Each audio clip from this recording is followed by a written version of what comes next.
Groups have lots of different properties, and in the next couple of videos, we're going to prove some of these properties.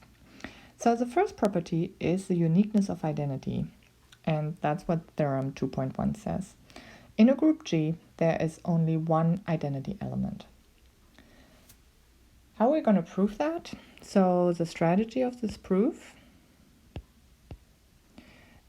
and that's a strategy that works a lot when you want to show that something is unique. You just take two things.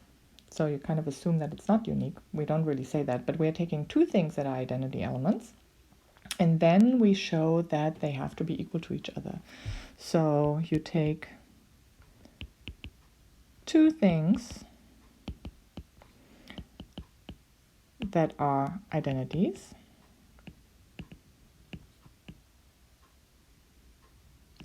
and then you show that they must be equal.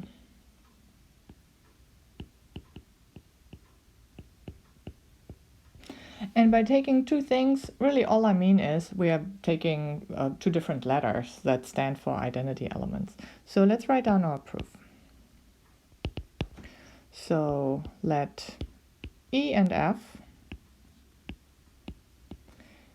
be identity elements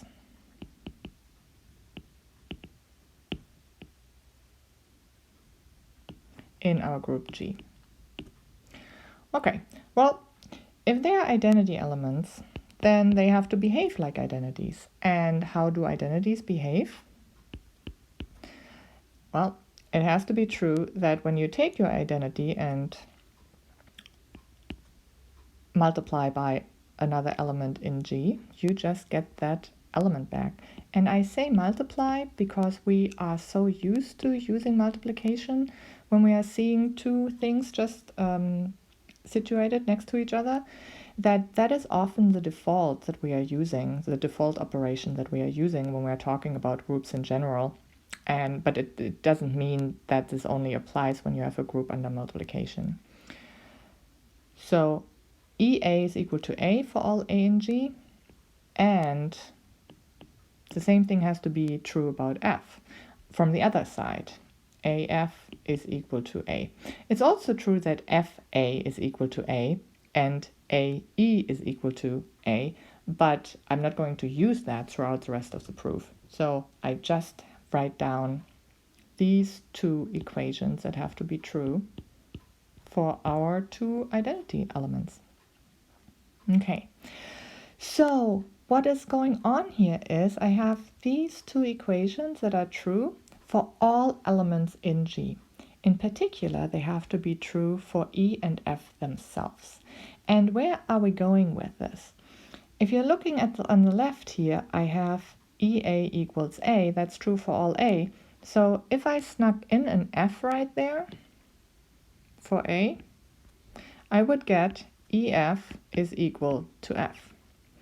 And if I snuck in an E, or if I, not really snuck it in, but if I just substituted E in for A in our second equation, I would get EF is equal to E. And what do you notice if I do that? Then I have EF on the left, I have EF from my second equation. On the left it's equal to F, on the right it's equal to E. That means that E and F have to be equal to each other. So that is the strategy here. So what I just drew in green is the idea of this proof. Let's write down how we can finish this off. So what did we do? We chose A equals F in the left-hand side. So choosing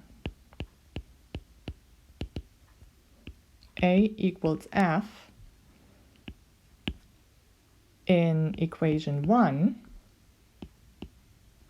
we have EF equals F.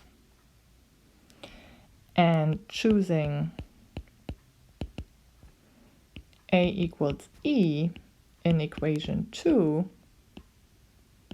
we have EF equals E. Therefore,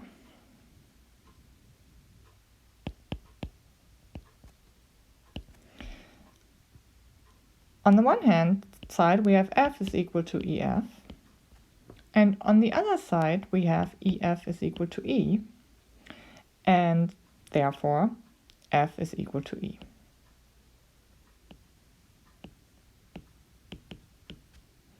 And that's the end of our proof.